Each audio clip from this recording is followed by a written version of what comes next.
A family of 3 got stranded at sea after their boat was damaged. Just when they were nearly in despair, the boat drifted to a deserted island, but there was no fresh water or food on the island. And to make matters worse, the wife and child collapsed from exhaustion. At this point, only the man was still holding on, but soon the man also collapsed from extreme dehydration. No one knows how much time had passed. A fisherman eventually found them. He first gave the family fresh water, then said he would rescue them, but of course he needed the man to pay him. The man didn't hesitate at all. $10,000.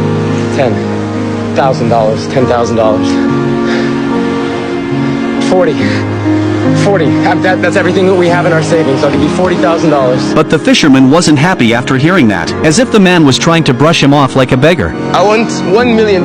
The man was stunned. He only had $40,000 in savings. Wasn't this taking advantage of the desperate? But the fisherman was very firm. He wouldn't rescue them for a penny less. The man angrily lunged at the fisherman, but seeing the man turn to leave, to save his unconscious wife and child, he had no choice but to agree to the fisherman's outrageous demand. But then the fisherman picked up an oar. When the man woke up, he found himself tied to the boat by the fisherman. He asked where his wife and child were, but the fisherman said he'd only rescue them after getting paid. They needed to go to the bank first, then they would begin the rescue. And the location of the island was known only to the fisherman. The man was completely hopeless. He had no idea how much longer his wife and child could survive, but there was no better option. He could only reluctantly agree. Soon they arrived at a nearby town. The man called every friend and relative he knew. After a string of calls, he only borrowed a small amount, still far from the $1 million needed, and he had already asked everyone he could. So he went to the bank to check how much cash he had left. After checking everything, including his original savings, he only had $190,000 in cash. He told the fisherman this was all he had. If that wasn't enough, he would call the police right away,